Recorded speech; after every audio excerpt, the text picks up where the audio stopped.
Good evening, everyone. Thank you for coming. And welcome to Policy Exchange for this evening's event on open standards. So I'm Chris Yu, head of the Digital Government Unit here at Policy Exchange. And I direct our research here on technology, public policy, and the future of the digital economy. Now, as I think you will all know, the government is currently consulting on its open standards policy. And as part of our work on digital government, we thought it would be worthwhile convening a discussion around this topic. Tonight isn't really about the detail of specific standards. It's really about the much broader public policy issues at stake. Public sector reform, markets, competition, and the like. I guess I'm interested in how much potential is there for open standards to support these goals? And if open standards are important, then what will it take to deliver change?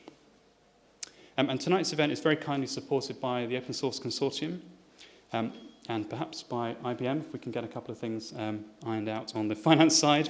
But SMEs pay up big corporations. But very generously supported nonetheless, and their sponsorship has enabled us to host you all here this evening. So the format for tonight, I'm going to ask each of our speakers to talk for 5 to 10 minutes to share their perspectives on the issues with you, and then I'll open the debate up to the floor. And with us this evening, we have a terrific panel. Starting from my right, we have Adam Afri MP. Adam is the Member of Parliament for Windsor and was Shadow Minister for Science and Innovation from 2007 to 2010. He's Chairman of the Parliamentary Office of Science and Technology, Chairman of the Parliamentary Space Committee, President of the Conservative Technology Forum, and founder of Conservative Friends of Science. Prior to Parliament, Adam was a successful entrepreneur in the IT and services sector. He's also a former trustee of Policy Exchange and a governor of the Museum of London. We have Phil Archer. Phil is a member of the Technology and Society Group at the World Wide Web Consortium. He joined the team there in 2009 to work on the Mobile Web Initiative, and went on to chair the Powder Working Group, whose standards form part of the Semantic Web Technology Suite. Although he continues to be involved with the mobile web, Phil's primary focus since 2010 has been on e-government, interoperability, and open data. We have Steve Mikulski. Steve provides worldwide support on tech policy issues as part of Microsoft's International Government Affairs Group, and he's based in the company headquarters in Redmond. He formulates and drives company positions on a range of policy issues relating to cloud computing, intellectual property and standards, as well as the issues related to the broad role that ICT plays in economic development around the world. We have Dr. Chris Francis. Chris is an analyst and spokesperson on public policy and regulatory issues for IBM, leading on standards and technical regulatory affairs. He joined the government affairs team at IBM in 2003, having previously worked as the deputy director for key business technologies at what was then the Department for Trade and Industry. Changed a few times since. Indeed. And last but not least, we have Jerry Gavigan. Jerry is the chair of the Open Source Consortium, a membership-controlled trade organisation that extols the importance of openness in technology for the individual, government and markets, and the benefits of using free and open source software. Jerry is a former professional engineer and senior civil servant, and has been using Linux on the desktop since 1999, apparently. And Jerry is, of course, the author of the Public Sector ICT report that's available this evening. And of course, it won't have escaped your attention that we have a Twitter feed up on the wall behind us. So we'll be live tweeting this event for people who couldn't make it along tonight. You're very welcome to participate, should you wish. The hashtag is #OpenStandards. So without further ado, I will hand over to Adam to kick us off. Adam Afri MP. Thank you very much indeed. Well, I have to say that there's a danger I shall become rather nostalgic today, both as a former trustee of Policy Exchange, but also having spent 25 years in the IT industry. It almost feels like I'm back home today. So thank you very much indeed for organising this event. I think this is really a crucial issue for government, and I hope that by the end of my remarks, people will feel encouraged that the coalition government is actually committed to this agenda. I have to declare a bit of an interest in that with my background in IT, but I've actually had to thank Bill Gates on 2 occasions. Last time I met him, I had to thank him twice. First, I thanked him for all the bugs in his software, which helped my IT services company do well in the early 90s. And then I had to thank him for his deployment of XML and more open data feeds, which helped my second business in the 2000s to do well. So, but I'm not in his pocket, as you will learn from my remarks coming up.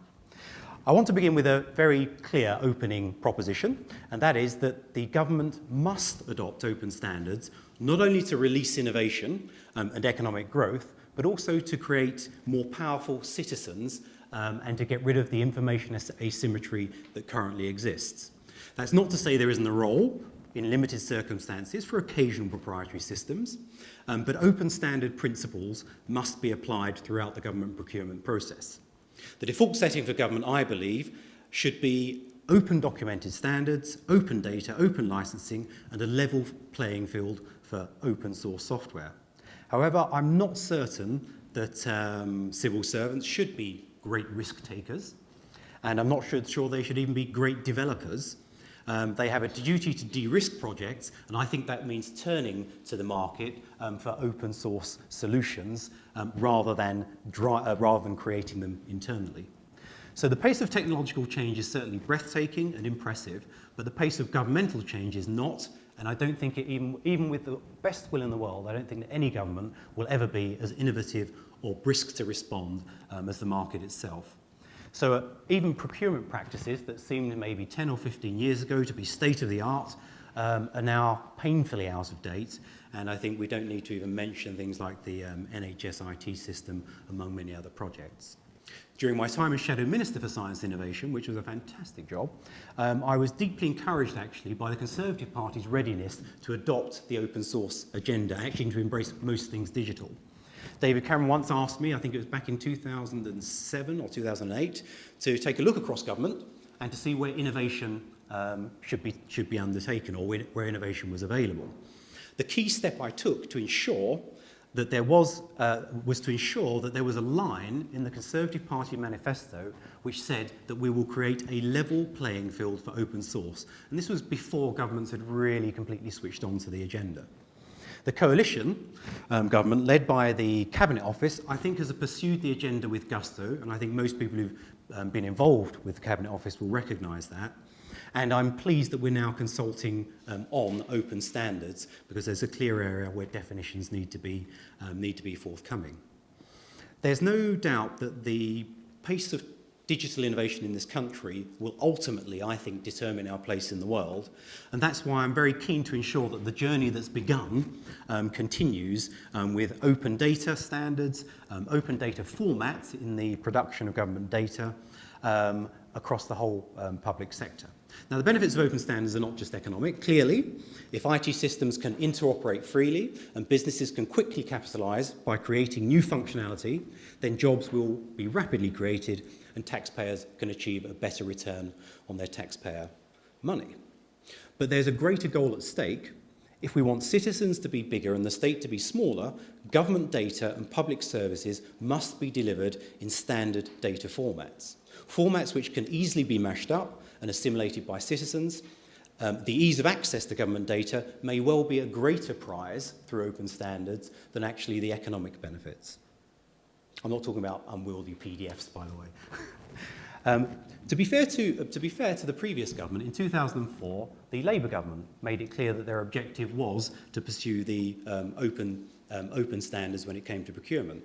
And I remember working with the wonderful Steve Hilton and Rohan Silva way back in 2007 to push forward the open data and the open source agenda within the Conservative Party. And that agenda has been wholeheartedly embraced by Francis Morden and the Cabinet Office, and we now have my good friend Liam Maxwell in number 10, who's a long-time advocate of not only the cloud but also open standards and open source, and he delivered great benefits when he was a councillor at the Royal Borough of Windsor and Maidenhead.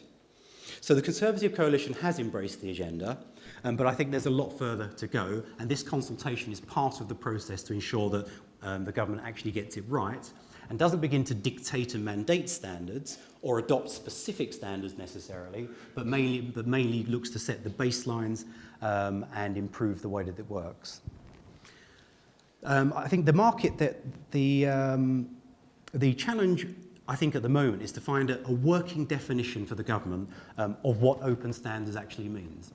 And as chairman of the Parliamentary Office of Science and Technology, I draw your attention to the Open Source and Open Standards publication. It's an excellent kind of synopsis of the latest thinking around open standards, and it very succinctly highlights the areas where there may be some controversy, but also highlights the areas where there are benefits to be gained, both in the public sector and in the private sector.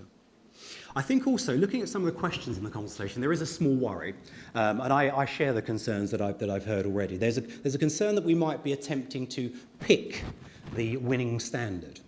I hope that with the responses to the consultation, that won't be the case. There's also a danger that we might confuse open standards with royalty-free software, and I think that's to conflate two separate issues, and I'm sure during the discussion and debate we'll have, we'll focus on those areas. So I share those concerns, but I feel confident, looking at some of the responses that are already coming through, that actually we should be able to handle those delicate issues. I do have a vision for the future. For the future, I can see a country in which people have speedy access to public data, and we have a vibrant market for access to public services. With open standards, people will be able to choose how they interact with government based on their personal preferences. Some may choose an app, for example, that prompts them, reminds them when they should have their inoculations, rather than waiting for a GP's letter.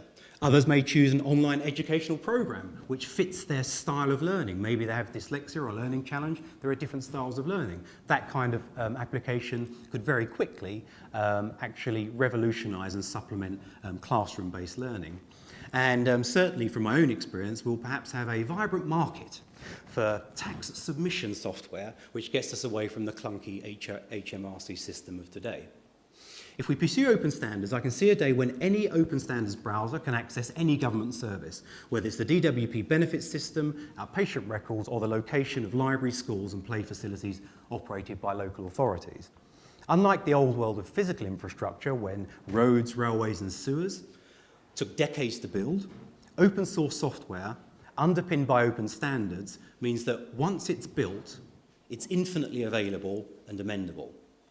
The digital world offers increasing marginal returns to consumers and to citizens, and we can I think we can build on the shoulders of giants, but we can do so now in milliseconds rather than in decades. So the consultation is important. If we embed a single standard rather than a baseline standard, we could be stifling enterprise. If we completely rule out royalties under any circumstances, we may be undermining innovation for tomorrow. And when it comes to employing the benefits of open source, it's not about dictating or choosing specific standards. It's not about mandating royalty-free. It's about adopting the principles of open standards in public procurement that will stimulate a market response and empower our citizens for the future. Thank you very much.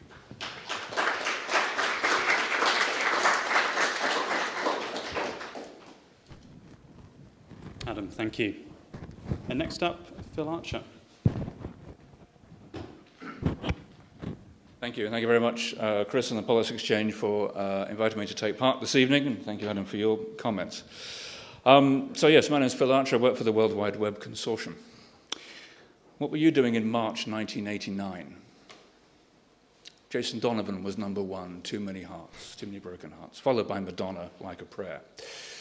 I was working in local radio as a disc jockey at the time, as you might remember, by the voice and everything else, and hey, great to have your company, thanks for tuning in, great sound of Jason Donovan.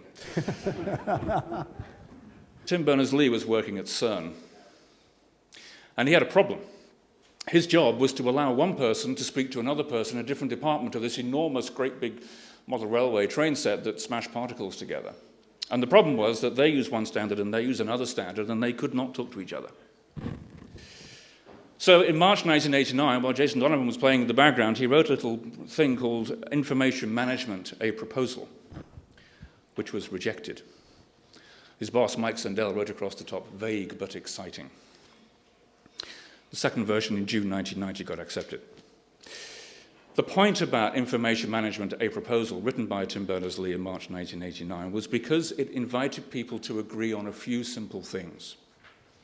I agree that I'm going to make my documents available through a process called HTTP. I'm available through a thing called a URI, which begins http://blah-blah-blah. And from that came the web.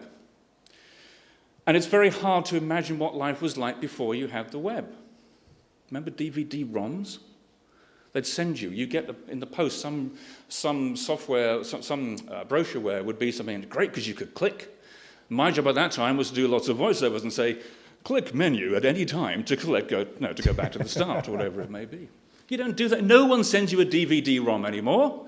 They send you the URL and say, look at this, number 10 Downing Street.gov.uk, whatever it may be. It's all there. Now, this is not necessarily a technical audience, and I'm not going to bore you with angle brackets and ones and noughts and whatever. But I'll just mention, if I'm allowed to mention 3 techie acronyms, I might.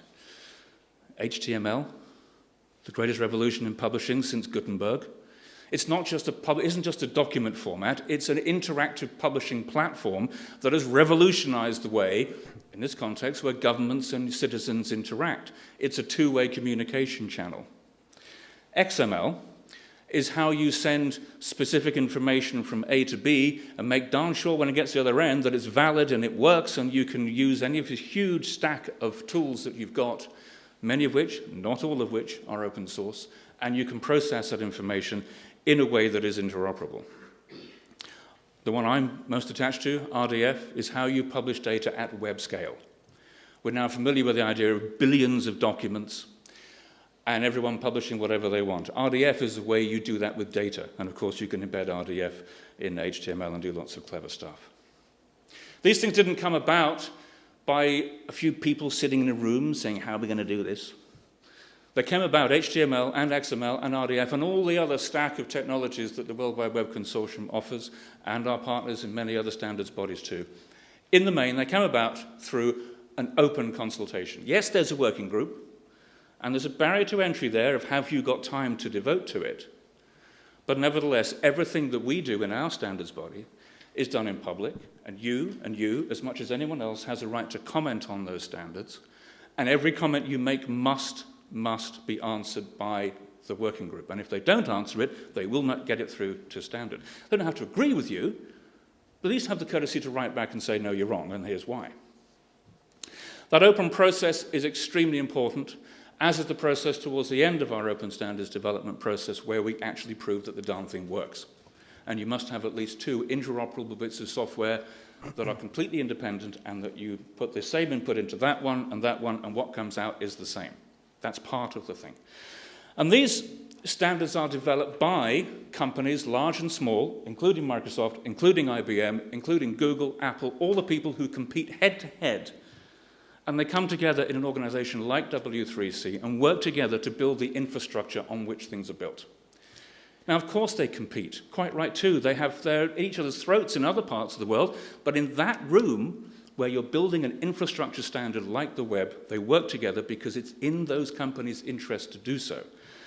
And at the end of it, they give it away. You've probably never heard of Mike Sandel. He's the absolute hero of the web. He was Tim's boss. And he's the guy who said, yes, Tim, you can give away the software. You can give it away and publish it. August 1981, Tim released the World Wide Web. Very, very important guy, Mike Sandel, sadly dead now. So the process is important. And in the context of the web, which is the only thing I'm empowered to speak about, those standards are all royalty-free, on which is built an entire industry of web developers, mobile app developers, large infrastructure people who build content management systems, all sorts of huge industries that did not exist 20 years ago, now exists, and it's pure innovation based on those open standards to which anybody can contribute, and in our case, they're royalty-free, which is an important part of the story as well. Royalty-free is not right everywhere. Your mobile phone has all sorts of things in it which are not royalty-free standards. They're standards, but they're not royalty-free. Build a PC, it's got things in it, it's got, bits here, there, and there, and you must pay for it. And that, in those contexts, makes sense. But in the web, what are we talking about? We're talking about government departments communicating from one to another, just like Tim's colleagues were in 1989. We're talking about, more importantly, governments talking to citizens and citizens talking back to governments. We're talking about software interoperability, the data formats and the document formats. Those are the only things this consultation is about.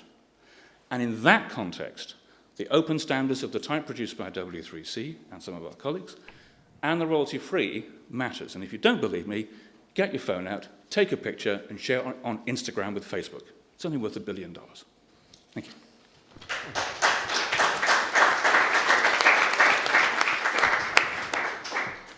Phil, thank you very much. Next up, Steve.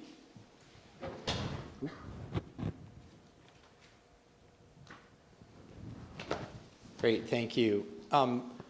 Before I make a few comments about standards and open standards in particular, I wanted to just step back a little bit and talk a bit about the objectives of public sector policy reform, particularly where issues of ICT such as standards are involved. I mean, I think we all agree that governments around the world are seeking to get a far better return on investment than they are currently getting with their ICT spend. If you look around, you can see numbers anywhere from 150 to 250 pounds per capita spend by many governments on ICT. And I think many of us agree that there needs to be a better return on that investment, both in comparison, both in absolute terms, but also in comparison to what the private sector gets as a return and the value for money that private sector gets from IT spend. Another quick point I'd like to make, I think it's really important to think about where government spends that money before we dive down into a specific policy debate. And so some general thoughts about that spend, which I've pulled together really by averaging a couple of countries. Roughly 50% of what a government spends winds up being on services, about 20% on what you might call staff costs, about 11% on hardware, roughly 10% on telecoms, and about 9% on software. The reason I think it's important to point this out is that it gives us some general guidance about where challenges lie and what policy measures might be effective or deliver the most return in terms of getting better value for money from IT. I think the spend data really has to lead us to some broad questions that transcend the technology itself. And so if you look at some of the good policy work that's taken place around the world, you see increasingly governments, when they look at interoperability, they look at this as an interoperability framework, and they bundle together really, or try to separate out what are often bundled together, a series of challenges around both technology, around semantics, which is the meaning of the data, around organizational interfaces, namely how do different agencies work together, and finally political and legal issues, which might be obstacles to agencies fully interoperating together. We're obviously here to talk about standards, but I think it's important to at least relate in passing the notion that there are these other challenges beyond the technical layer, and we need to be reminded that standards are not a silver bullet to solve all of those challenges. I think it's also worth noting when we think about government standards policies that we often conflate or at least combine together two very different concepts. One is sort of the discussion around improving government value for money through increasing interoperability, through the use of standards. But there are often broader domestic policy issues that wind up getting added in. I'll note, for instance, that on the flyer for this particular event, there was a quote about, quote, making it easier for public sector to support local business. And in the consultation, we've heard the phrase leveling the playing field. I raised this second notion of broader domestic policy just because within government there are, of course, many places that we can formulate and make policy, and it may be that these two categories of objectives would be best addressed in different places. I raise the question rather than answering it because I think it is a very important part of the debate here. A couple of quick questions that I think get raised when I get involved in discussions around open standards and how we define the term. First, I find the debate often fixates very much on intellectual property issues, but I think before I go there, it's important to note that there's some other key important aspects of openness that really need to be considered, and that I think typically get quite short shrift when we focus in on IPR. I've written a couple papers on the topic before and followed a lot of the researchers in this area. Two of the characteristics that I think are most important but infrequently discussed are what I might call organizational permeability, or the ability to join an organization. We know a little bit about W3C, but each organization, each standards body has different rules. Some standards bodies may have things like membership requirements or membership fees, which actually make it very difficult for people to join. The consequence is that even if you're able to freely implement the standard or get a hold of the specification, if you're not able to get involved in the process of making that standard as easily as everyone else or as easily as large companies, you may actually be at a disadvantage when you go to implement. And so while theoretically all things may seem equal, they actually aren't. I think the same's true of what I'd call the governance process of some bodies. It's nice to say open governance means a consensus-based process, but that says little about the specifics of voting rules. And so one SSO might have a rule that allows a company to send 10 or 15 people to a technical committee and effectively vote in the way that company wants and overrule any other community interest. Again, giving a disadvantage to smaller implementers. As far as the intellectual property issue and essential patents related to standards, a couple quick things that I want to tick through. I think, there's a big question here about, aren't all software interoperability standards already freely available? Already royalty free. I think we can all point to some areas, document formats, a bunch of basic web standards where that's the case.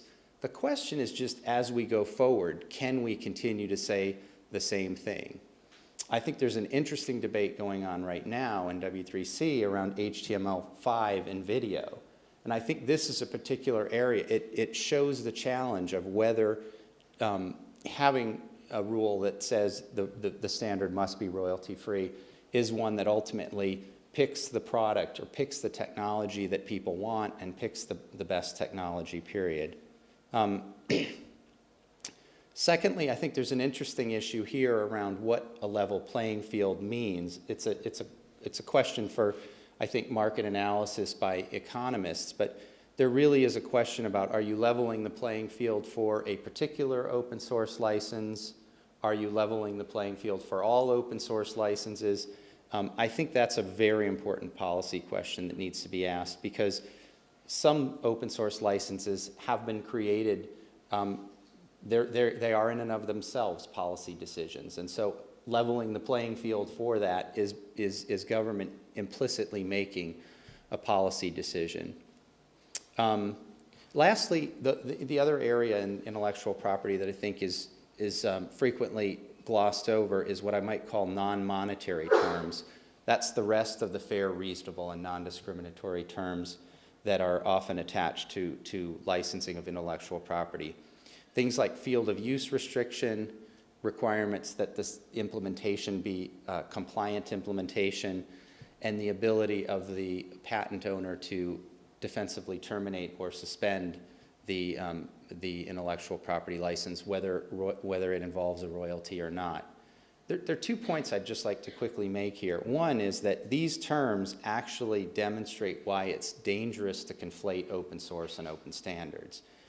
The standards blogger Andy Updegrove did a great job of explaining this a few years ago when he said that things like field of use restrictions and compliant implementations further the notion in standards, which is paramount, which is there should be one specification. And if you want to change that specification, you must go into the org that maintains it and make changes through that process. That's actually in great tension with a fundamental principle of open source, which is what Andy called the right to fork, which allows people to take the code and change it in any way they want, including making incompatible versions of the software. So a serious amount of tension there that's important to consider. Secondly, I think the relationship of these non-monetary terms to something that many vendors wind up delivering to their end customers, which is reps and warranties, and for governments, risk shifting. A lot of these terms are critical to companies being able to assess their overall risk profile in the intellectual property landscape, both in the standards world and outside of it, and being able to manage risks and create mechanisms that allow them to defend against litigation. And so the notion of royalty-free standards is one thing. I've also seen the term restriction-free used several times, and I would assert that that's an actually even more troubling issue for the ecosystem, including this notion of being able to take risk for infringement. Just one quick point which I'll end on, which is that none of us would argue with the importance of standards, and in particularly standards which are openly implementable and improve interoperability across technology. One of the real challenges, though, is that we can't lose sight of, in the context of procurement, is other criteria such as fitness for purpose, market adoption, and value for money. I think there's still a real challenge understanding how all of these things balance out and fit in. Thank you very much.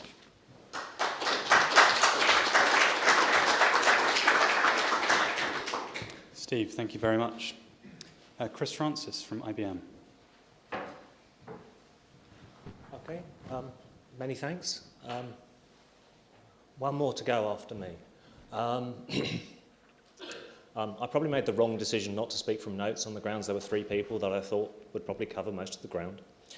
I want to really talk a little bit about why the consultation is happening from my perspective, that's a personal opinion, and what it actually means in practice. So one, I actually think public sector is different, for the point Adam alluded to, I think. You will do your tax return the way HMRC says you will do your tax return. That is not a relationship you have with any other private sector company. You generally have to deal with the government you have. The government itself is often not capable, sorry, not capable is the wrong word, is not having the same strategic decisions that a private sector company may or may not have. The election happens. It is sometimes not in control of the fact its agenda is changed. So therefore, it's important it maintains the flexibility to do things like change the scope of a department, mix a department with one another. So they have to keep flexibility and agility, and they have to treat the citizen as well as they can.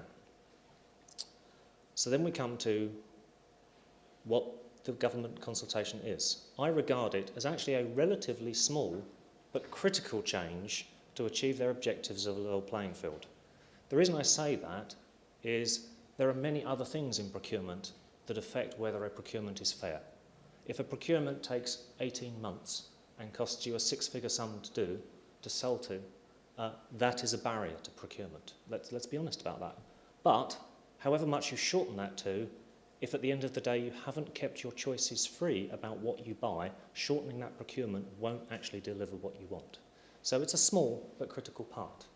And as such, I actually think the government consultation is an inclusive statement. It is a statement about making public procurement more inclusive and maintaining flexibilities and freedoms.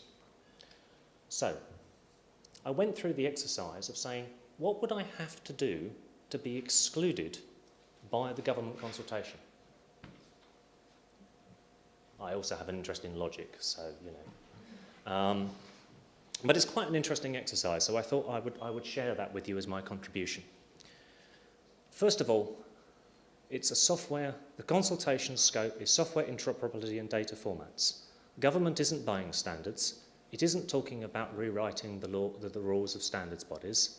It's simply saying it's going to buy, as a preference, software that implements open standards for software interoperability data formats and document formats as a preference. So, I have to be selling and developing a software component because government is buying systems and solutions, so it's probably a component in a bigger system, or it deals with other things, and if it doesn't, interoperability doesn't apply. And I have to make the conscious choice of using an encumbered, what we call an encumbered standard, so the opposite of an open standard, if you like, when there are choices of open standards out there. Because again, if government has decided to buy something in that area and there are no open standards, then they can't really apply the policy. So there has to be a choice between an encumbered standard and an open standard. And I have to consciously say, I'm going to maintain my product only with the encumbered standard. Now, many products, bear in mind, implement many, many standards. Take a look at whatever office suite you choose and we'll see how many different standards that can save documents in. It's likely to be around 30 or 40. So then I've done that. But even that's not enough.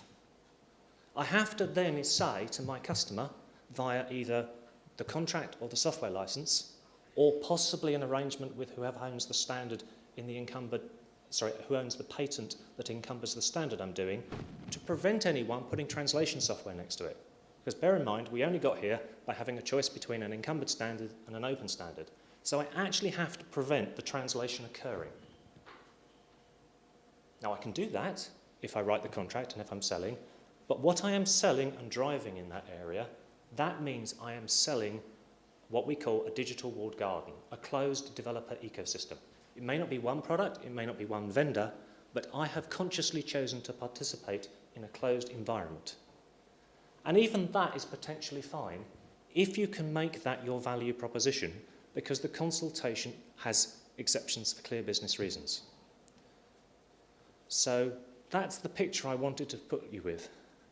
Government is in effect saying, to my mind, that it is trying to avoid those kinds of solutions unless, at least, if it takes on such solutions, it is taking them on as a conscious decision and going through the process of working out their impact on everybody else that might have to work with government, within government and external to government. So I thought that was an interesting hypothetical exercise for you. I admit it's hypothetical, but hypothetical questions have a long tradition in policy work. So, many thanks.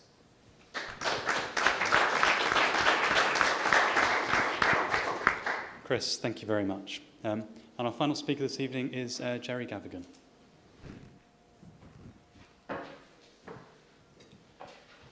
Thank you. I'm grateful to Steve for giving me a way into this, because I've had several ways into this, thinking about what I wanted to say to you tonight.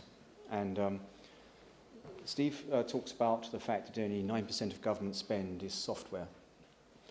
And I was thinking, yes, of course. That reminds me of the old nursery rhyme, for want of a horseshoe. For want of a horseshoe, the battle was lost. So I don't think we need to get worked up about what the actual spend on software is in any of this. Because the real issue is one of government policy and welfare economics. And by welfare economics, of course, I hope for most of you, I think the greatest good for the greatest number of people. And I think for those of you who've had the pleasure or the misfortune to be reading what I've been writing for some time about this, I think much what I'm going to say, I think you're not going to be surprised about. And Chris touched upon some of that. And that is that whatever I do in life, I have multiple touch points with government. And as a consequence of those multiple touch points, if I'm forced to behave like this rather than behave like that, whatever those behaviors actually are, it introduces a shape to my life. It could be a deadweight cost, it could be many things. So for example, as I've talked about in the past, if I were able to claim social security payments online, I would have to use a particular brand of computer. And actually, it doesn't really matter which brand of computer I'm talking about, which operating system. The fact is I have to use something specific. And that really shouldn't be what government policy is all about. Government policy should be about maximizing the opportunities arising from using software. And I think the whole thing about this consultation, the whole thing about government is not only is it a major customer for IT and services, and by the way, if I were to have, for example, a BMW car, I wish, I would have to take it to a BMW service agent to make sure that I meet all the warranties. So there's a supply chain issue with any decisions. But if I'm in government and I spend 15% of the UK market on goods and services in IT, then I have direct consequence in that market for the shape of the market. I'm an actor, not merely a customer. More importantly, if a result of spending all that money on IT, I am shaping the way other people have to meet their touch points with government, then I am either enabling or disabling other market opportunities. And I think that it is the most important thing about this. It's not what I do, it's what I cause from a government policy perspective. And the software is a bit weird in these things because of the network effect. As the government report on the BIS, the new name for DTI, says, ICT-enabled forms of collaboration exhibit scale economies. As virtual networks grow, the control of interface and compatibility standards, amongst other things, also increase in importance. And this is what it's all about. Government should be enabling the full benefits of software, both for its own use and for to avoid effects on the economy. I'd like to finish this particular example by talking about alcohol. Alcohol is relatively dear to my heart, like many people. It's apparently good for my heart, of course. When the flat tax for alcohol was introduced, a sort of metaphor for being forced to pay some money to interoperate with government. When the Institute for Fiscal Studies produced a report that the minimum alcohol price of 45 pence per unit, after all 45 pence isn't very much money, would transfer £700 million to the beer industry, the alcohol industry. Now, we have to ask ourselves, starting from the 45 pence, that isn't much, whether in the form of welfare economics, it is the objective of government to cause that amount of transfer from anywhere, but particularly to large organisations. And this has direct effects, indirect, regressive effects in all these things. So the point about openness, royalty-free open standards, unencumbered standards, is I don't expect the government to suddenly have a Damascene conversion and start using thousands of SMEs to delivering government services. But what I'd like government to do with its ICT policy is stop causing bad things to happen. Thank you.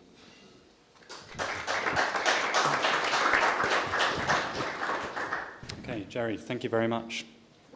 So we've talked about open standards and open government and the vision for the future. We've talked about the technologies behind the web.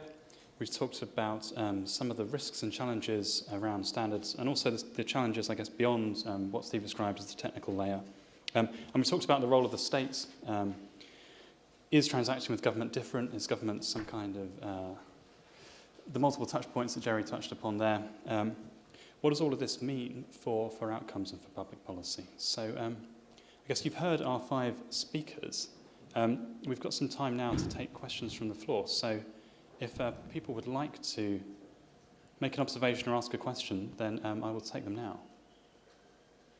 Or maybe I'll abuse... Oh, Rory? Go ahead. Rory Gavigan from Crime and Justice Unit here at Policy Exchange. Some of you may have seen I tweeted and asked, basically, to what extent do you think the open standards will allow small SMEs, either existing ones or hopefully some new entrants, sort of compete on the services that traditionally have been only in the sort of the gift of the large companies that we all are aware of. And as part of that, how it might help drive sort of the localist agenda that I think many of us would like to see. Okay, so how can open standards support small businesses and localism? So we'd like to go first. I'll try and give you an example. I hope that's working. So the area that I'm most concerned with is semantic web, RDF, and linked data. Technology that became an open standard in 2004. That is, it was ratified as a W3C recommendation in 2004. There are many SMEs in Britain competing now whose entire business is predicated on the existence of those standards. So there's one in Birmingham called Talus, there's one in Bristol called Epimorphic, there's one on the south coast called Semaphore. What was formerly HMSO is now TSO, they use it. Big player in the financial services sector with the data, Garlic, now part of Nexperian. These are British companies based entirely on an open standard that didn't exist 10 years ago. And they are competing for, in the modern zeitgeist of big data. And their competitors in big data are these guys, particularly IBM actually. Now if you want petabytes of data and so on, these guys can offer you some really cool services. And so can Epimorphics, which was set up by a bunch of people who used their redundancy money from HP. Okay, Chris. Thank you. One of the things standards do is standards actually package up and convey an awful lot of information, normally one would hope best practice. And I think as Steve said, engaging in the standards process is expensive, even if it's just your time. It can be a very time-consuming process. I'm relatively privileged and I get to spend a lot of time on things I love, like accessibility standards and support for all sorts of communities. But it is an expensive process. So within that, you are packaging up an awful lot of information and giving it to the ecosystem. Now you're doing it because you want the ecosystem to work on what you sell as a company. So enabling that, and then the restriction-free element, making sure that you don't have to cold call a large company, work through the IPR system and work out what you need to do to get a license in order to go and bid for that piece of government work. So it's there, but as I said, and Steve said, it's not a silver bullet. There are many other things you have to do to achieve that objective. Yeah, I think there you've got to differentiate between the types of commercial enterprise out there or social enterprise out there as to whether, to what degree it's the openness or availability of government data that creates the market, or whether it's the standards, the open standards that enable the market to be created. It's clearly a combination of both, but without the open standards, it would be, for government data systems, it would be incredibly difficult for a small business or a social enterprise to mash up the location of, say, childcare facilities for local authorities. So I think it's a combination of both, but certainly open standards, it's like a market maker. It enables a market, it enables exchange to take place, and open standards are really crucial to enabling markets to be created.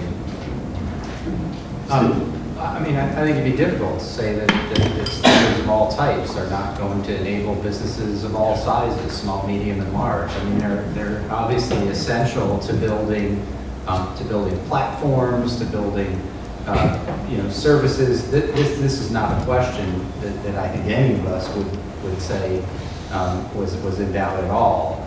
I would say in response to Chris's comment, though, that I do have some question around whether the existence of intellectual property or not is a dividing line between whether an SME will be able to implement a standard or not. I think it's easier said than proven. Jared, did you want to comment on this? Thank you. Yes, I think on the localism point, picking up on what previous speakers have said, yes, it's often very difficult to prove that if you do this, then that happens. But what you can rest assured, and the role of government specifically to do, is to make sure that it doesn't stop things happening and doesn't cause things to happen. So, for example, if one of the members of the Open Source Consortium reports tries to do joint filing for Companies House and HMRC, because of the change software involved, and it doesn't matter which software it was, had to use particular software to make it happen. Now, that's not merely causing that company a problem. If I'm trying to make a business model out of doing stuff, and I discover that I've got these things that I can afford to get hold of, after all, from the simple thing that open source software, it's free as in beer to download.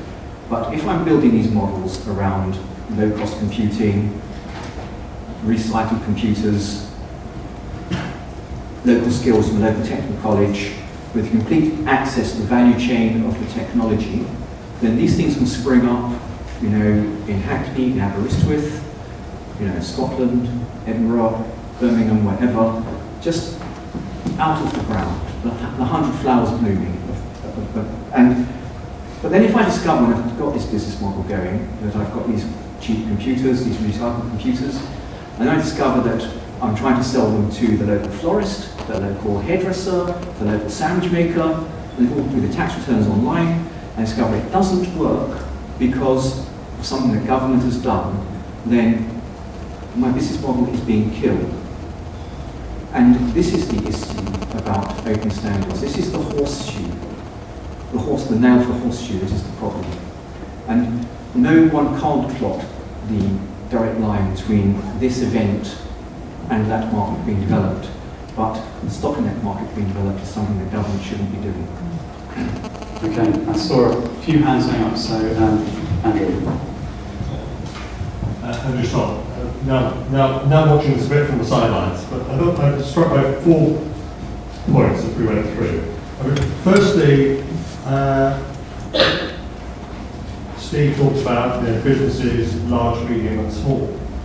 But I think that the importance of open standards, it does change that marketplace. That the open standards environment makes it easier for niche players to come in who are likely to be SMEs. And that really is the story of the web.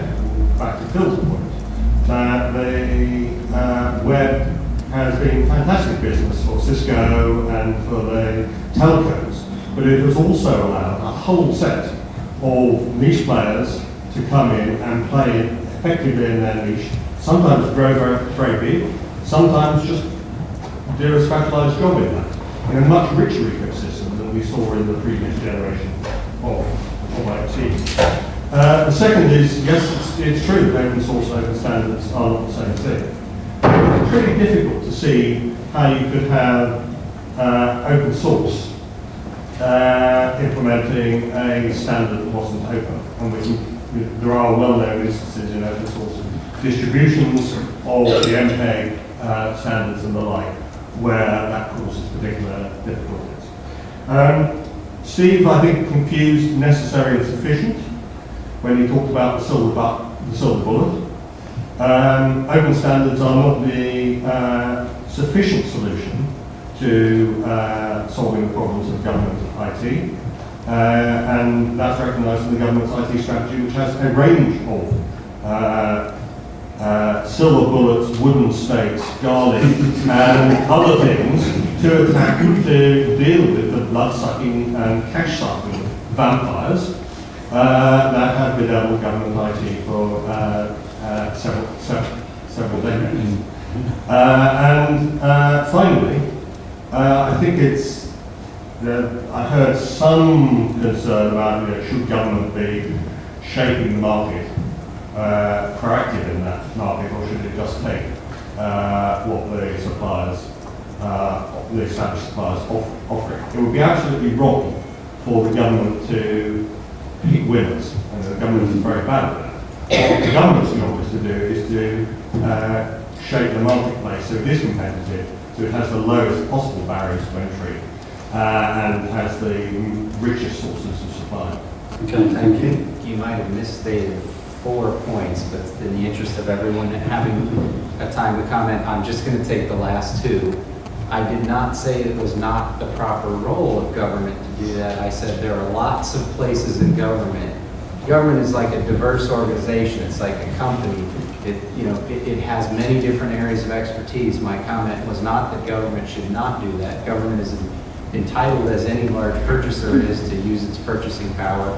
It's also entitled, as a regulator, to be a regulator. My question is aimed less at whether government can do that and more about where the areas of expertise in government are to make determinations. Certainly if you have a regulatory agency making procurement decisions, people start scratching their head, and I think vice versa.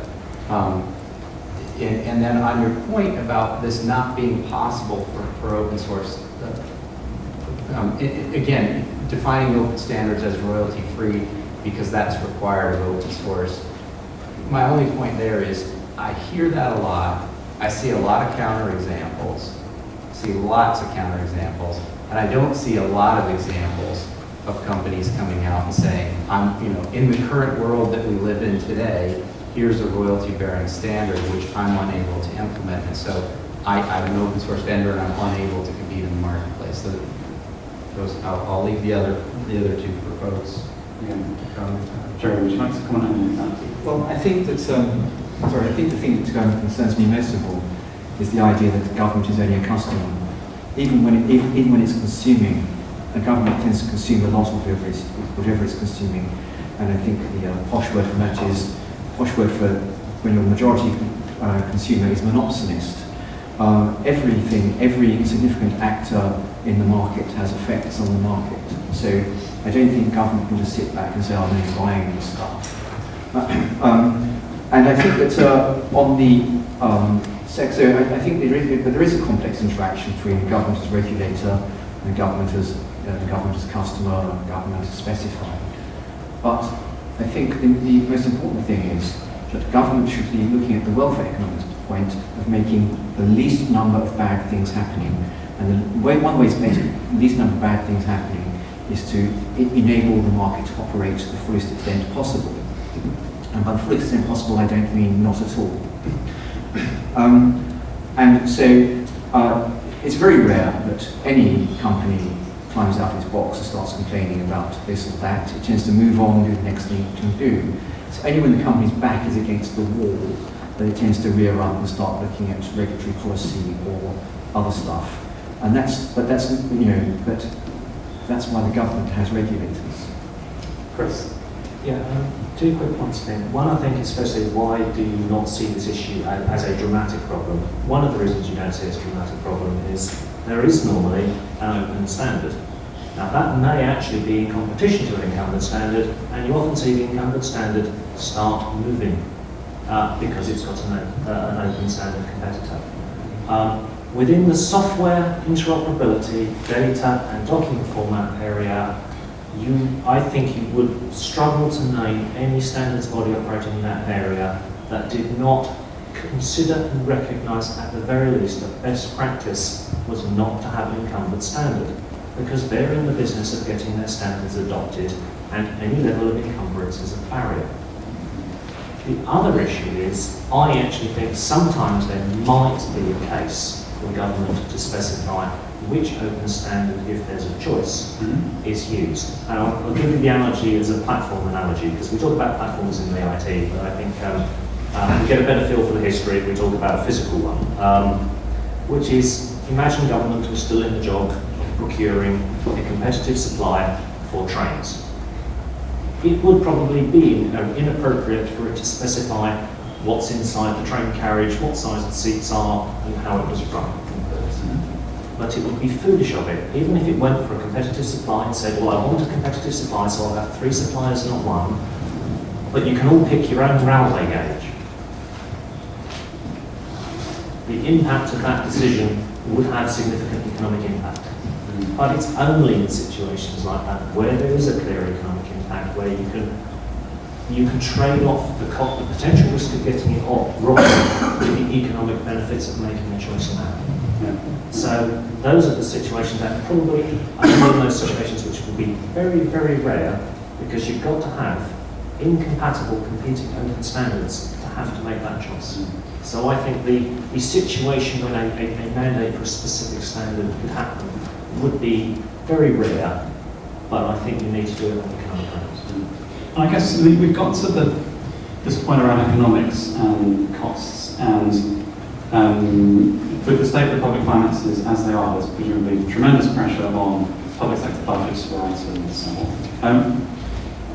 I guess one of the things which I sometimes hear is this point around open standards. We've had a discussion about the pros and cons, but how much difference is this going to make to spending on public sector ICT, and on what kind of horizon?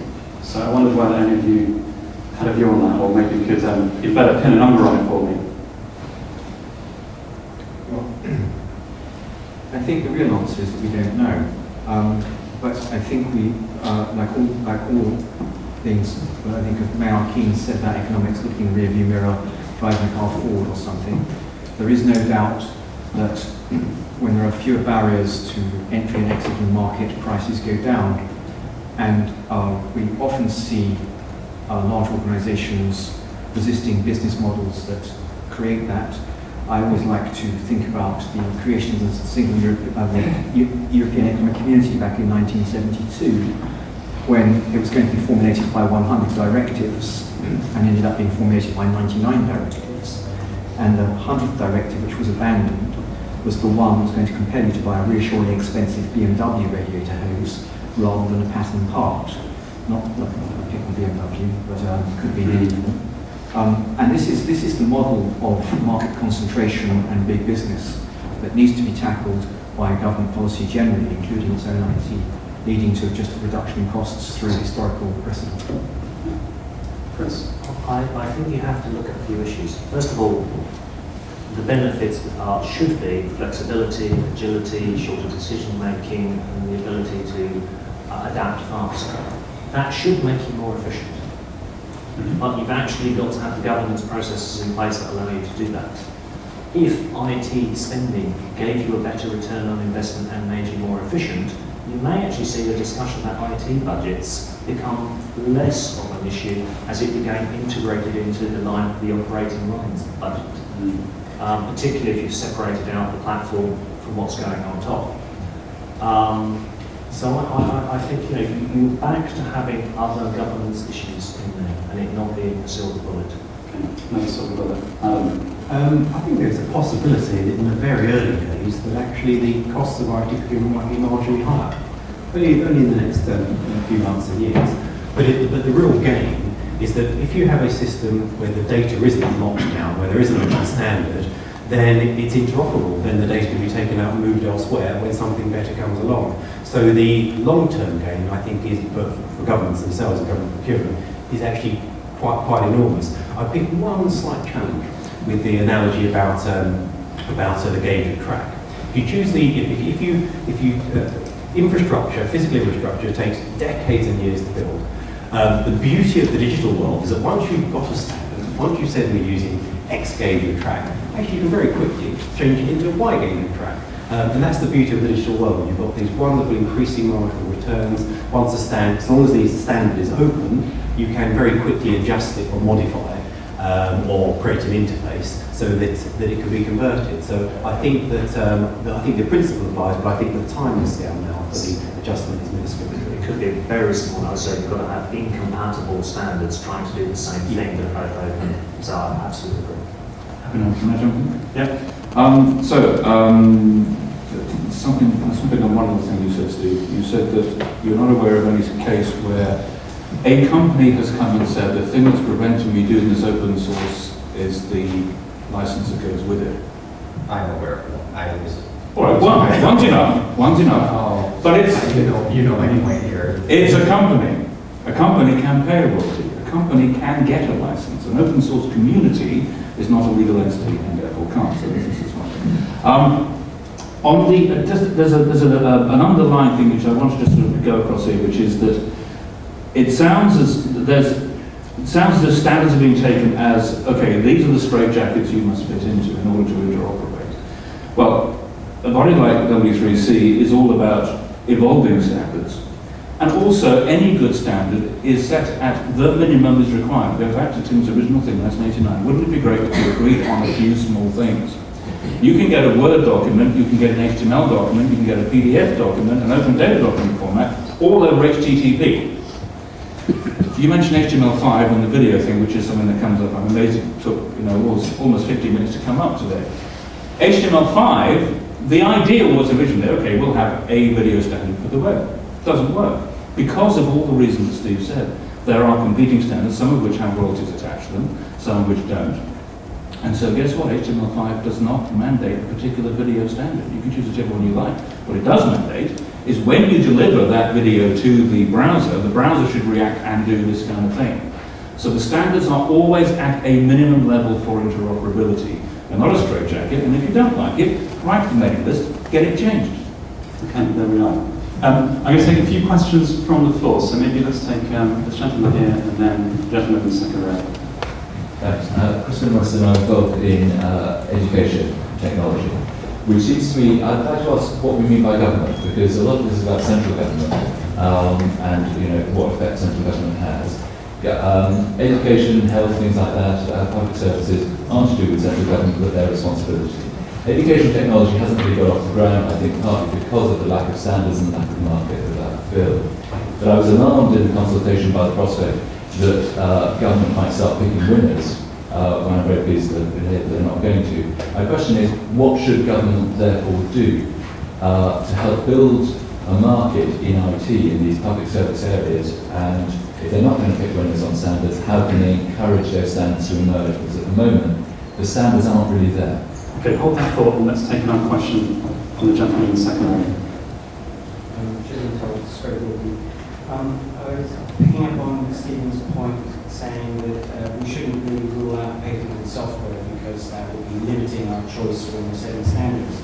So the question is, what's the likelihood if we did allow patented software that large corporations would attempt to steer the standards towards patents which they own? Okay, and one more from James. James Johnson, I work for HP, so I guess that makes me a political vampire. It strikes me that this is a really easy conversation to have in the abstract, but perhaps a slightly more difficult one to have in practice. I'm genuinely interested to know if anyone on the panel or anyone in the room can think of a procurement decision that the government's made in, say, the last 5 years, where a foundation of open standards would have led to a radically different outcome to the one that we have now.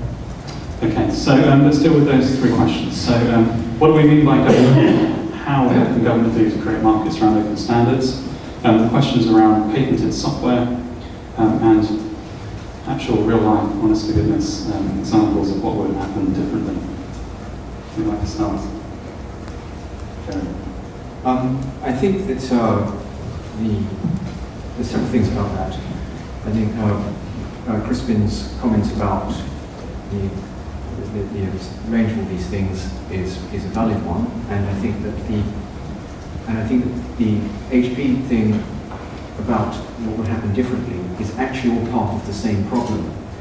In that it was in 2004 that Patrick Dunleavy first reported on the oligopoly of suppliers on government ICT. And I think it was finally acknowledged in 2012 by the government in response to the Select Committee's inquiry. And I think that what open standards will do over time will challenge that oligopoly by enabling stuff to happen that wouldn't otherwise happen. So the idea that in the past 5 years that something amazing could have happened if there had been a specification for open standards is a static analysis of the dynamic situation. And the dynamic situation started a long time before 5 years ago. And I think that the blocks are it's just bad economics. It's just bad economic theories, bad economic practice. But the idea that point at that sort of cataclysmic event, the kind of, was it an asteroid that wiped out the dinosaurs kind of approach to ICT procurement, it just doesn't happen that way.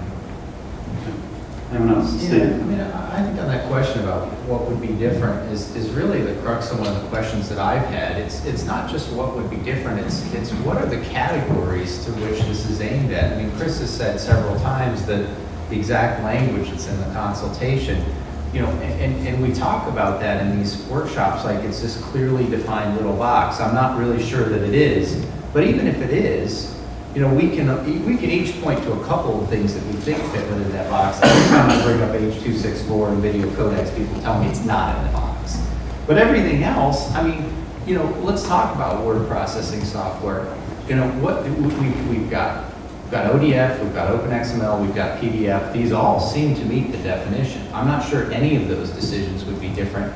And then beyond that, I don't really hear a lot of people talking about specific standards or specific instances of where there are even competing standards, whether that are royalty-free versus ones that where patent royalties are required. So I think that's probably the best question I've heard from anyone so far in this debate, and it's one that really we need to work on answering.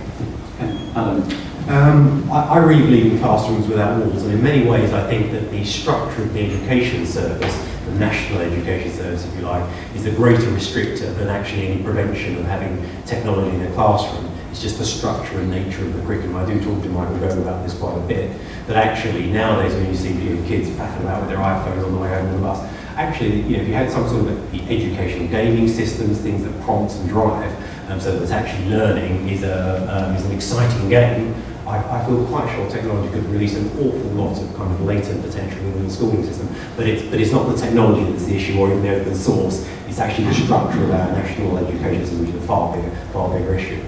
In terms of, I think this chap mentioned proprietary systems. The reason I say that there needs to be room for proprietary systems is not because I want to see loads more proprietary systems coming into central government procurement, but because I think there are legacy systems. And again, especially if the government is doing anything, let's say, in the security area, which is very advanced, and there is an existing standard, I think you have to be open that that kind of procurement can take place. But my main observation would be this: the greatest danger, I think, by not adopting open standards and open source to a large degree is actually the kind of patent intellectual property thicket. I mean, why are Google and all these other huge companies buying huge amounts of defensive intellectual property? Because that, in a way, is the biggest challenge. That would be the biggest drain on resource of any firm or any government department if they get it wrong in terms of the licensing arrangements. Which projects in the last 5 years? I'll go back a bit further. I mean, there are lots we could pick on, but my pet one would be actually be the NHS IT concept behind it. If we had the open source idea behind it and the standards behind it, I think the government would be a lot more relaxed about having all sorts of diverse pilots and test systems, which then maybe put the innovation in the centre of data, even if that was necessary. I don't think we would have gone for a monolithic system, which I think even the vendors, even those who have made reasonable money out of it, would acknowledge possibly wasn't the right route. So I think if we had those open source principles, I'm not sure that we'd make the same mistake today. Excellent. And you picked NHS IT without spying the civilians, so bonus points. Chris? I'm so glad Adam asked the specific product. So I think the problem is the opposite scenario, where a central government department says to the people that have to work with it, you will report to us in this format, in this way. And it isn't interoperable and it's got an incumbents, because that means they don't have the choice. And that's what this is trying to, again, put on the conscious agenda that they're having those kind of impacts on people. I don't think there's anything in the government proposals that stops software patents or affects IPR or its handling. I really don't. Software patents affect, generally speaking, something that goes on in the software that has a technical effect in UK law. Most interoperability stuff is process stuff. You will do this in this order in that way. And it's very hard to get a patent in that area that is valid under UK law. It can happen, I'm not saying it can't, but again, we're dealing with software interoperability and things that transfer between software packages. So there's nothing that actually affects the IPR handling of the software package itself. You can have a product with software patents that you've licensed or you've created yourself. You can have a proprietary piece of software that communicates using open standards. That happens all the time with the World Wide Web.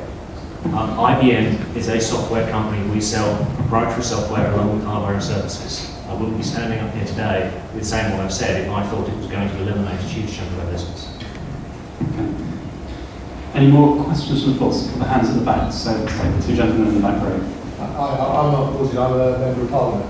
I just want to ask a question about accountability. I've been a member of Parliament for 2 years and I see ministers ask a question in the Chamber and the final analysis being dragged before Parliament to justify what they've done. And with procurement, if there's a problem, then there's somebody responsible, and the government gives a contract and they give it to a contractor, and he carries the can. He's got the blame. With open source, where does the liability lie? Where does the responsibility lie? Isn't that the real reason why government's going to fight shy of this? Okay, hold on to that while we take another. That's my question. My question was very similar, partly about indemnification and how open source. But I'd like to ask Adam. Sorry, I should introduce myself. My name is Stephen. I'm from Microsoft. Can you give me an example of an open standard that government isn't able to use today without this change in legislation? And do you have? You said slightly higher for a period of time. Are you aware of any work being done to identify why the costs would be higher, or to what extent they would be higher? Okay, so to answer those two directly, the answer to the first one is no. But the reason I'm enthusiastic about this agenda is at least we are now going to have a very clear understanding that across government you must be open to these principles. And I think there are areas where there may be existing systems which may be coming up for renewal, where I don't think these questions would have even been asked. The interesting thing about the civil service, speaking to some of my friends who are now ministers, is that actually it takes an awful long time for the culture of procurement to change. Largely there are some certain rules within the civil service that people tend to move around within every 18 months to 2 years, they shift positions. So if you've been in a procurement position and you've learned about open source, you've taken that on board, you then shift somewhere else. So I think there's a longer term kind of evolution of cultural change there. And I think if you have this set of principles, which hopefully will result from a consultation, it's a lot easier then with the civil service culture to actually do the box checking. Say, well, have we thought about open source and actually run through it? Accountability. I find this accountability question very curious, because I think we've all been aware, and I'll just mention 3 letters which you can rearrange to accompany your own choice: E, D, and S. Oh, that one. This whole idea of EDS isn't an open source company last time I checked, and I think EDS doesn't exist anymore. Yes, I know it doesn't exist anymore. But the point I was thinking about, the counterexample, the whole problem about accountability, is that I don't remember, even though EDS was eventually taken over, that it took very much pain when it did quite badly in government IT systems. And I think there are other examples. I think there was the DWP desktop. It went down for 2 days. All 100,000 desktops were affected following an upgrade. I think about 5 years ago. I don't remember the companies involved taking much pain there either.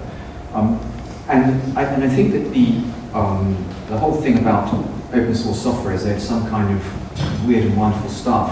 The great thing about open source software is you can see what you're getting, and if you can't see what you're getting, you can employ someone who can see what you're getting. But I think that's a bit of a distraction, because the point about open standards and open source software is that it enables different business models. I find the whole idea of the current focus of the public sector on large IT supply organisations as curious as assuming that all food has got to be bought from Tesco's in case you buy it from a corner shop, or all clothes have got to be bought from Marks and Spencer's in case you buy it from a local fashion store. It's roughly the same problem. People gain experience and they do stuff. And open source and open standards is just part of that. Chris? I mean, government can buy open standards, and let's be honest, it frequently does. Sorry, it provides products that implement open standards, and it frequently does. But at the moment, it doesn't have to explain itself if it doesn't. That's what this changes. I was just asking for an example of what it wasn't. I don't see where there are any. Yeah, but you asked what government can do, and government can. What I'm saying is, this changes the fact that government has to explain itself if it doesn't. And it might not, but it has to explain itself. As I said, it puts it on the conscious agenda. In terms of who supports your open source product, or indeed any product, is the person with the contract to support that. We supply a mixed environment to some of our government customers, and we as the systems integrator have a contract. We're responsible for what's in that contract. One of the things that open source potentially allows sometimes is the fact that you can actually get a separate support or maintenance contract from the place where you originally got the software, because they can have access to it. But in general terms, the systems integrator, whether big or small, that has put that design together and put it forward, has the same contractual liabilities as they would in any other environment. The only thing it potentially changes is if government says, I want open source, or I want a particular product, and again, that applies to both proprietary and open source, then potentially they have probably taken a different risk statement to if they left it up to the systems integrator. I'd like to take just a quick shot at the what can't government do, what can't government do now that it would be able to do under the policy. I think this is another really important question for us, and usually if Chris weren't up here, I'd say, I might be work for the largest implementer, standards implementer on stage. I don't know that I could say that. So second largest implementer of standards on stage. You know, this is actually a critical question for companies who are trying to figure out what the policy means, and how it maps against their product cycles, which are not things that happen in 2 or 3 weeks. To give you an example of government standards activity, it's something that my group has tracked now for 5 or 6 years, and we actually track about 35 to 40 different lists, all of varying degrees. We call them standards lists. Some of them are sort of mandatory, others are, you know, nice to haves, but they're all some category of requirements that our large public sector customers around the world would like to have met. Those are really important things for us to understand and to know, you know, years into our product development cycles. And so I think this is an important question. It goes back again to how is the consultation defining the box of standards that must be within there? What hasn't government been able to do? Where are the areas where we as vendors have sort of failed to deliver already?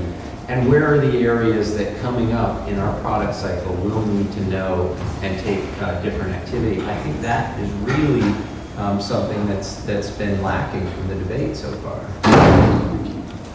We are coming up against time, so maybe I'll take one last question, and then I'll ask our panel to respond and give us any final thoughts.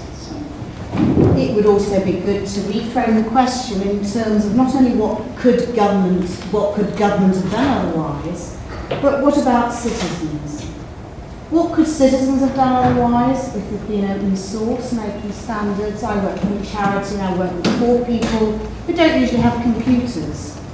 Some of them would like to claim and do their government services online. So there are difficulties with expensive models that have proprietary software, for example, and I would like to be able to help my clients get in at a lower cost. And I believe that open standards with royalty-free would actually open up the market too. So I think there's something about what could citizens have otherwise have done. I'm sorry if that's not a very technological point, but I wanted to bring, you know, the ordinary citizen back into this. So the real question is citizens to me, actually, what could they otherwise have done? And I think they're locked out because we might have to get them into some very expensive stuff, and we can't. Okay, so that feels like a nice place to take us full circle. So what can citizens, how does it work for citizens and charities as well as the state? Plus any closing comments that you'd like to make. So Adam, I'll ask you to go first. I think my closing comment is that I'm actually optimistic about all of this. Because even if we look at with all these antagonistic feelings towards large vendors who locked governments into contracts for decades, but ultimately the market is delivering these standards. Microsoft, we've been doing this for the last 5 or 10 years now. You've got to open up and use the new standards. And so I think the market is actually working here, and I think in a way this is almost exactly the right moment for government now to adopt an attitude, a set of principles which, as Jeremy says, doesn't cause great trouble in the market, doesn't cause great difficulties that are unforeseen, but it actually enables the market to work.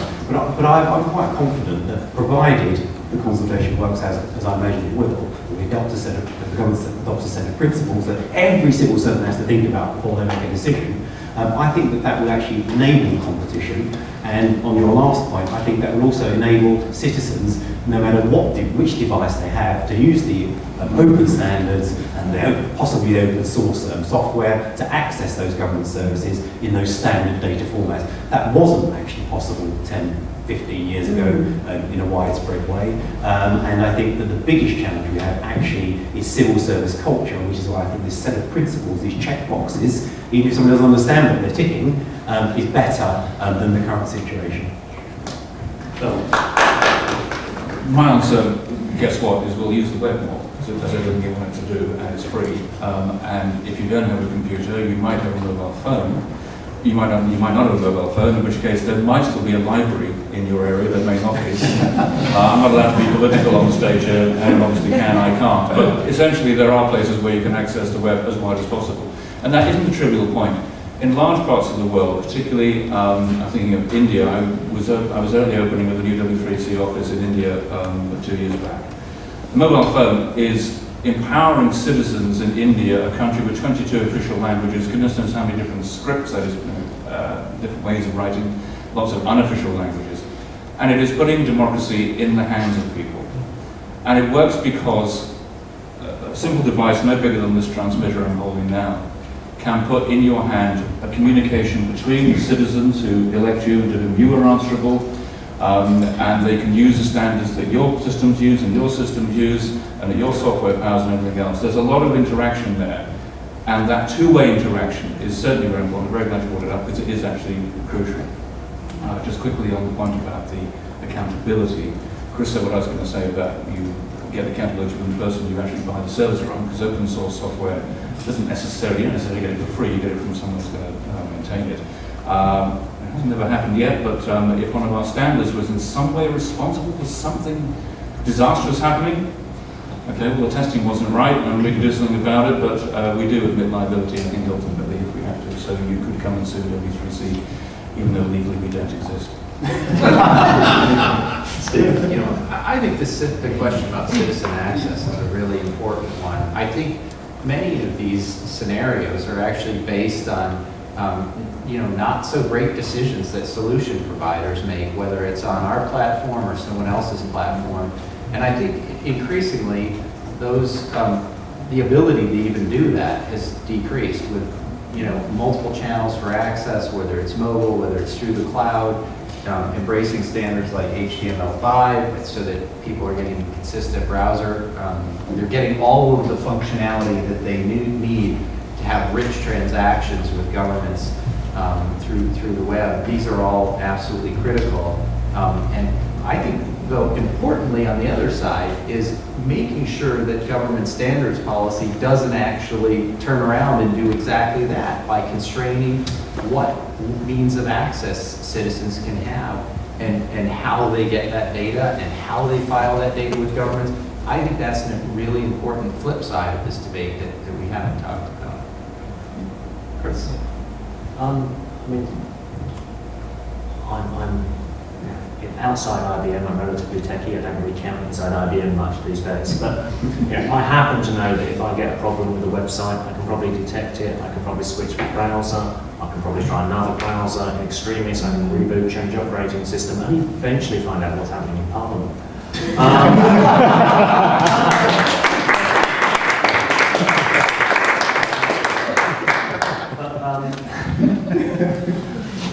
And I think, as I've tried to convey, I think this is actually exactly it's going with an awful lot of what happens anyway. There's a large enough that it's a clean-up exercise. I think there are a couple of risks, however, that need to be taken into account. One is we are currently looking at this, as I understand it, as really a pre-procurement approval exercise, and it definitely belongs there. But you also need to look at what they do when they take these products that might support more than one standard and how they implement it in practice. Not dissimilar from the implementation choices that are made. I also think where we do have exceptions, we need to carefully control and manage the exception policy, because we're dealing with software interoperability, and the purpose of it is it spreads. If you have one exception, particularly if it's a dominant department, like something like the Treasury, affecting all the other departments on finances or something like that, we have to control those exceptions, because otherwise one bad decision can undermine a lot of this policy.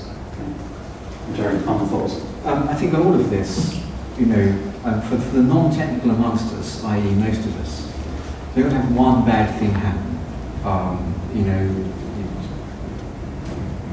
A few years ago you couldn't access your bank account unless you're using a particular browser, something like that.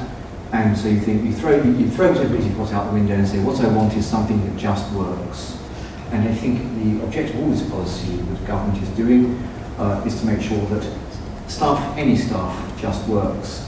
And I remember a couple of years ago when my particular choice of word processing software was having trouble keeping up with what government was supplying me. I had some file sent to me and it opened up and burst open as a bunch of XML stuff. And obviously my word processor caught up with that and I was happy to deal with it.